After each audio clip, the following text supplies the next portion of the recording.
বেইজিংয়ে মুখোমুখি ট্রাম্প ও Xi Jinping. নতুন বাণিজ্যিক লড়াইয়ের পথে দুই পরাশক্তি।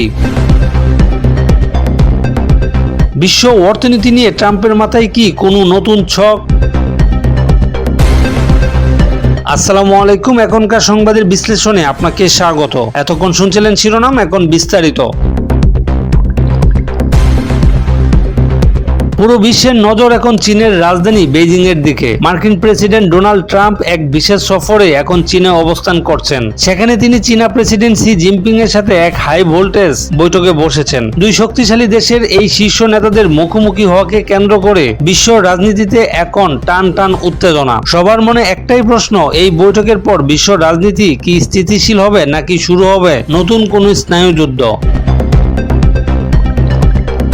ট্রাম্পের এই সফরের প্রধান লক্ষ্য হল ব্যবসা, বাণিজ্য ও অর্থনীতি। ট্রাম্প বরাবরই দাবি করে আসছেন, বিদ্যমান বাণিজ্য নীতিতে আমেরিকা ক্ষতিগ্রস্ত হচ্ছে। ধারণা করা হচ্ছে এবারের বৈঠকে ট্রাম্প চীনা পণ্যের উপর আরো কড়া নিয়ম বা নতুন শুল্ক আরোপের ঘোষণা দিতে পারেন। যদি দুই দেশের মধ্যে সমঝোতা না হয়, তবে বিশ্ববাজারে পণ্যের দাম হু হু করে বেড়ে যাওয়ার আশঙ্কা রয়েছে, যার প্রভাব পড়বে সাধারণ ক্রেতাদের উপর। বাণিজ্য ছাড়াও আলোচনার টেবিলে থাকছে মানবাধিকার ইস্যু। চীন তাদের দেশের ভেতরে বিশেষ কিছু ক্ষেত্রে কঠোর অবস্থান নিচ্ছে, এমন অভিযোগ আমেরিকা দীর্ঘদিন ধরে করে আসছে। ট্রাম্প এবার শি জিনপিং এর সামনে সরাসরি এই বিষয়গুলো তুলতে পারেন। মানবাধিকার নিয়ে আমেরিকার এই অনড় অবস্থান চীনের সাথে কূটনৈতিক সম্পর্কের তিক্ততা আরও বাড়িয়ে দিতে পারে বলে মনে করছেন বিশেষজ্ঞরা। অর্থনীতিবিদরা সতর্ক করে বলেছেন, ট্রাম্প এবং শি জিনপিং যদি কোনো একটি সাধারণ ঐক্যমতে পৌঁছাতে না পারেন, তবে বিশ্ব অর্থনীতি বড় ধরনের অস্থিরতার মুখে পড়তে পারে। চীন এবং আমেরিকা উভয় দেশই বৈশ্বিক বাজারের মেরুদণ্ড। তাদের মধ্যে বাণিজ্যিক দূরত্ব বাড়লে আন্তর্জাতিক ব্যবসা বাণিজ্যে স্থবিরতা নেমে আসবে, যার নেতিবাচক প্রভাব পড়বে উন্নয়ন দেশগুলোর উপরেও।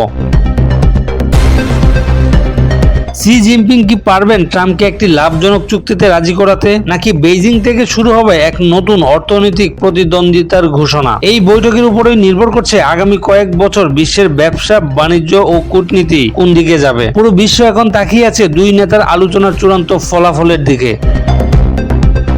এই ছিল এখনকার সংবাদের বিস্তারিত। পরবর্তী সংবাদ দেখতে আমাদের সাথেই থাকুন। ধন্যবাদ।